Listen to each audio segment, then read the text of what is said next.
سیدنا سہل بن عبداللہ التستری رحمہ اللہ کسی ویران جنگل میں رہتے تھے۔ کچھ عقیدت مند ملاقات کے لیے ان کی بارگاہ میں حاضر ہو کر عرض کرنے لگے کہ حضرت اس ویران جنگل میں آپ کے دن اور آپ کی راتیں کیسے گزرتی ہے؟ اکیلے ڈر نہیں لگتا؟ فرمایا میں اکیلا نہیں رہتا، نہ ہی تنہائی محسوس ہوتی ہے۔ جب کسی سے باتیں کرنے کا جی چاہتا ہے تو نماز شروع کر دیتا ہوں اور نماز کے ذریعے اللہ جل وعلا سے باتیں کر لیتا ہوں، اور جب اپنے رب کی باتیں سننے کا دل کرتا ہے تو قرآن کریم کی تلاوت کے ذریعے اللہ جل وعلا کا کلام سن لیتا ہوں۔ بوریت تو وہ محسوس کرے، تنہائی سے تو وہ ڈرے جو اکیلا ہو۔ یعنی اگر لوگ اللہ کی مخلوق سے باتیں کر کے اپنی طبیعت کے بوجھل پن اور بوریت کو دور کر سکتے ہیں تو جس کے شب و روز خود اللہ سے باتیں کرنے میں گزرتے ہوں وہ کیسے تنہائی محسوس کر سکتا ہے؟ کیونکہ وہ قرآن کریم کی تلاوت کے ذریعے ہر وقت اللہ جل وعلا کے قرب اور معیت کی کیفیت میں مست رہتا ہے، اسے ڈر نہیں لگتا، وہ کسی سے نہیں ڈرتا۔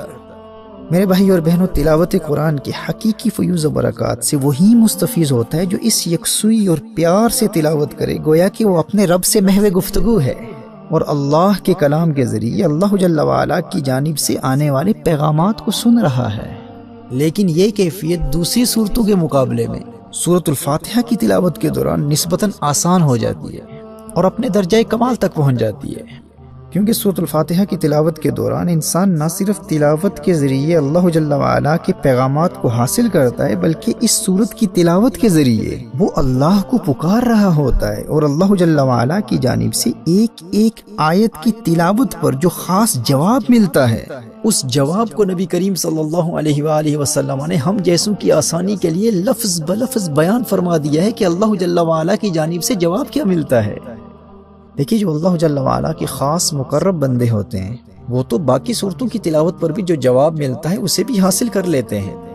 لیکن یہ عام لوگوں کے لیے ممکن تو نہیں ہے نا۔ پر سورۃ الفاتحہ کی تلاوت کی خصوصیت یہ ہے کہ رحمت للعالمین صلی اللہ علیہ وآلہ وسلم نے اس سورہ مبارکہ کی تلاوت پر اللہ جل وعلا کی جانب سے آنے والے جواب کو ہر خاص و عام کے لیے بیان فرما دیا ہے۔ اب کس قدر محرومی ہے اس شخص کے لیے جو ہر روز نماز میں اور غیر نماز میں بھی سورۃ الفاتحہ کی تلاوت کرتا ہے، اور نبی کریم صلی اللہ علیہ وآلہ وسلم نے اس تلاوت پر اللہ جل وعلا کی جانب سے آنے والے جواب کو بھی بیان فرما دیا ہے۔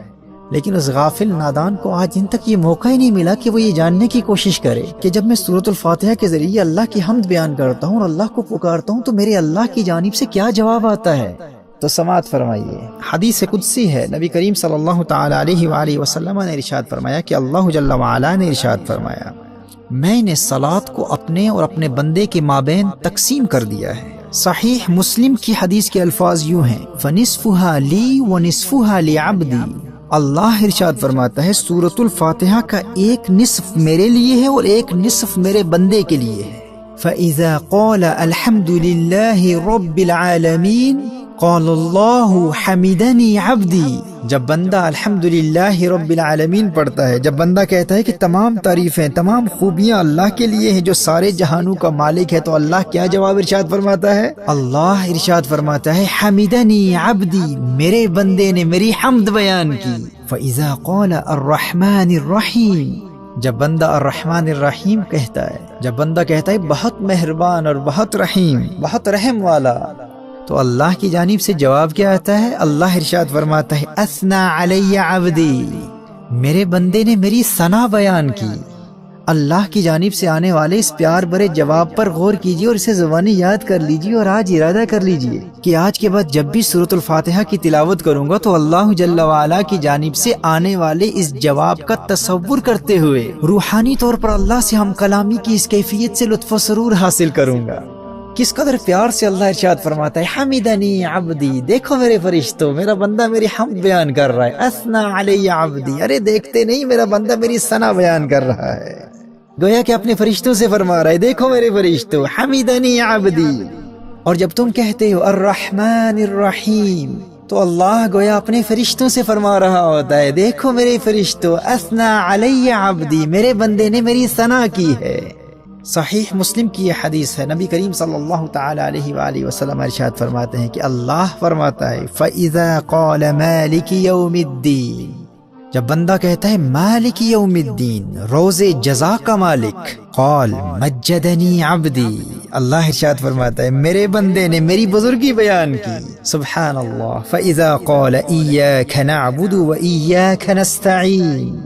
جب بندہ کہتا ہے ہم تیری ہی عبادت کرتے ہیں اور تجھ ہی سے مدد چاہتے ہیں، تو اللہ کی جانب سے جواب کیا آتا ہے؟ اللہ ارشاد فرماتا ہے قال هذا بینی وبین عبدی ولعبدی ما سأل، اللہ ارشاد فرماتا ہے اب یہ معاملہ میرے اور میرے بندے کے درمیان ہے، هذا بینی وبین عبدی ولعبدی ما سأل، یہ میرا بندہ ہے اور اب یہ معاملہ میرے اور میرے بندے کے مابین ہے، اب یہ مجھ سے جو مانگے گا اسے عطا کر دیا جائے گا۔ اللہ اکبر کبیرہ۔ پھر جب بندہ پڑھتا ہے فَإِذَا قَالَ اهْدِنَا الصِّرَاطَ الْمُسْتَقِيمَ صِرَاطَ الَّذِينَ أَنْعَمْتَ عَلَيْهِمْ غَيْرِ الْمَغْضُوبِ عَلَيْهِمْ وَلَا الضَّالِّينَ، جب بندہ اللہ کی بارگاہ میں عرض کرتا ہے یا اللہ ہم کو سیدھا راستہ چلا، راستہ ان کا جن پر تو نے احسان کیا، نہ ان کا جن پر غضب ہوا اور نہ بہکے ہوئوں کا، تو اللہ کی جانب سے پھر جواب آتا ہے، اللہ پھر ارشاد فرماتا ہے هذا لعبدی ولعبدی ما سأل، یہ میرے بندے کے لیے ہے اور جو اس نے مانگا اسے دیا گیا۔ میرے بھائی اور میری بہنوں، سورۃ الفاتحہ کا ترجمہ بھی یاد کر لو اور اللہ جل وعلا کی جانب سے آنے والے اس جواب کو بھی بار بار سنو اور اس کے مفہوم کو ذہن نشین کر لو۔ دیکھیے جب ایک عبد اپنے معبود کی جانب سے آنے والے جواب کو جان لیتا ہے اور اس سے روحانی طور پر لطف اندوز ہو کر سورۃ الفاتحہ کی تلاوت کرتا ہے، تو ایسے تلاوت کرنے والے کے لیے اللہ جل وعلا سے روحانی طور پر ہم کلامی کی وجدانی کیفیت حاصل کرنا بہت آسان ہو جاتا ہے، کیونکہ نہ صرف وہ جواب کے آنے پر یقین رکھتا ہے بلکہ اس جواب کو بھی جانتا ہے کہ وہ جواب ہے کیا۔ اس لیے میں کہتا ہوں کہ سورۃ الفاتحہ کی روحانی پاور سے فائدہ حاصل کرنا اور خشوع و خضوع حاصل کرنا دوسری صورتوں کی بنسبت بہت آسان ہو جاتا ہے، کیونکہ ہر عام و خاص کو بتا دیا گیا ہے کہ اس جانب سے جواب کیا آ رہا ہے۔ آج کے بعد اللہ جل وعلا کی جانب سے آنے والے اس پیار بھرے جواب کا تصور کرتے ہوئے اور اس پر یقین رکھتے ہوئے پورے انہماک کے قلب کے ساتھ اس خوبصورت تصور میں ڈوب کر کے میں اپنے رب سے باتیں کر رہا ہوں، رب کی جانب سے جواب بھی آ رہا ہے، سورۃ الفاتحہ کی کثرت سے تلاوت کی عادت بنا لو اور پھر دیکھو یہ سورۃ الفاتحہ تمہاری دنیا اور آخرت کو کس طرح سنوار دیتی ہے۔ قرآن کریم کی جن صورتوں کے فیوز و برکات بیان کیے جا چکے ہیں ان کا دار و مدار پڑھنے والے کی روحانی کیفیت پر ہوتا ہے کہ وہ کس قدر یکسوئی اور اللہ جل وعلا سے ہم کلامی کی کیفیت میں محو ہو کر پڑھتا ہے۔ جو جتنا زیادہ اپنے رب سے راز و نیاز کی باتیں کرنے اور رب کے کلام کو سننے اور اللہ جل وعلا سے سرگوشی کرنے کی کیفیت میں ڈوب کر قرآن کریم کی تلاوت کرتا ہے، اسے اس کی زندگی میں ان صورتوں کی تلاوت کے اتنے ہی زیادہ روحانی اور مادی فوائد حاصل ہوتے ہیں۔